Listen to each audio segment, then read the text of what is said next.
Hey guys, what's up? It's me, Jonathan, and welcome back to Money Talks, where we want to offer you financial information and meet you where you are financially so that you can stick to your budget, manage to pay off your debt on your path to building wealth. Today, guys, I want to talk to you about how can you really pay for your whole life with just a credit card. If this is your first time joining me here on the channel, go ahead and hit that subscribe button and you'll be notified every time I upload a new video. So often if you get caught wind and you're in that personal finance space and you're really trying to budget to get out of debt and you're really trying to invest well and you're really trying to maximize your resources, you may have hit up on the financial independent retire early movement, FIRE. And one of the things that they're known for is not only do they save aggressively and they invest aggressively and heavily, about 50% of their income, that's the goal, while they try to work really hard and do that and increase their income. The other thing is on their day-to-day, what they are known for is they take advantage of all the credit card points and things like that to incorporate and programs with a credit card to incorporate in their lifestyle to offset costs and decrease their own personal spending. Now, how do they do that? And what are the types of things that you can do to try to build up that balance to do that? Now, first of all, in order to do this, you do, number one, have to have the capacity. Now, we understand with credit, you have to apply for credit cards. You have to have a decent score. You even have to have a certain level of income to be able to carry the weight. And over time, you can build up these balances for that. And once you have one good, strong balance of 10,000, 16,000, that type of thing, you also can start to take advantage of these promotional offers. So what does that mean? Well, most people, like I said, they usually start in the travel industry. So you say you're on the Delta Airlines or you're on the United or you're on the Southwest. And oftentimes when you're getting ready to land or even when you're getting ready to take off, they talk about their credit card and how much you will get a bonus if you apply for it today. 90,000 bonus miles and all that type of stuff. And what does that equate to? Well, by just signing up for that card today, you getting those points, and then you spend maybe $500 or $3,000 within a 90-day period. They usually have some rule and some amount you have to spend. Then you can take those points and use for your next trip, which in turn kind of saves you money.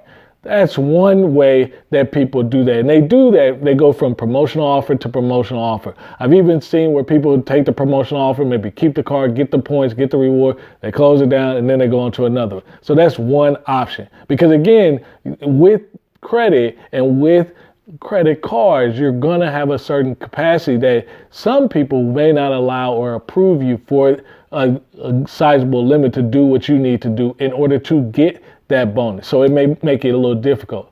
The second thing people typically do is they use things to pay for their bills. So what they do is, again, going back, they find a good credit card bonus. The key in this metric is using the credit card bonus. But even if you're not signing up for a new card, they use their credit card to pay their rent or utility. Every bill that they normally pay in a month, they try to pay it through a credit card. Any bill that they have, they try to pay it through a credit card. And then they, at the end of the month or right after they use the card, that's when they pay the bill. But by doing that activity, and definitely by doing it over time, you will garner a lot of reward points to, again, use for gift cards, use for travel, use for hotels, use for airplanes and rental cars and all these types of things.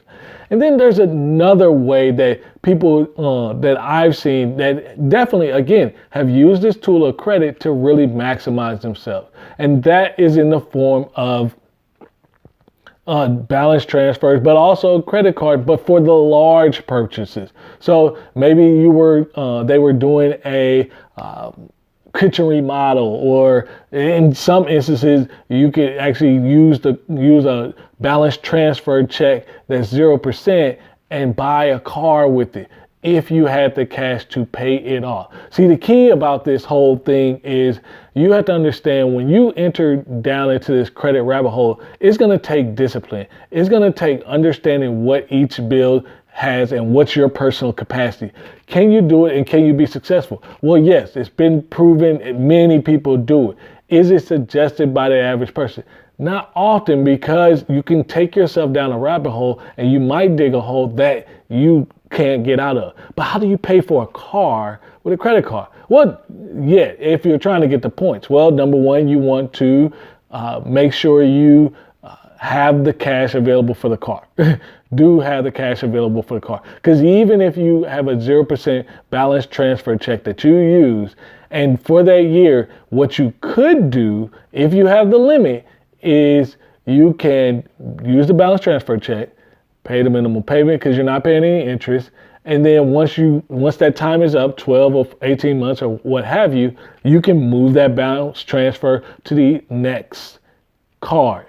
Now, there's a caveat if you're going to go down this road. Number one, you have to get approved for that next card, and you have to have that balance transfer available. The second thing is you have to check and make sure that when you balance transfer this money onto the card, you don't actually have a balance transfer fee, which industry average could be about 3%. So if you ended up paying 3% on this auto loan, then it's really no different on that one transaction. It's really no difference. In fact, it's a huge difference than if you would have just bought the auto loan or taken out an auto loan to pay this. Why? Because you're balance transferring the whole balance and they're getting 3% right away. Whereas in the auto loan, they're getting it over time, whether it's 60 months, 72 months, 84 months. These are things you have to understand the nuances of these tools and the dangers that they can present. Can you have a benefit? Yes, but can you have an issue? That's the risk. The in-between is the risk. The same thing as when you invest in the stock market. Can your money go up? Yes, but your money can go down. Over time, though, if you're doing it for the long haul, you know it can go down. With credit cards, it's not the same. Credit cards, over time, if you're doing this and you're not paying attention, you can actually end up worse off. So I would encourage you, take a look at your benefits. Know, if you haven't already, please subscribe to the channel. And I can't wait to see you guys in the next video.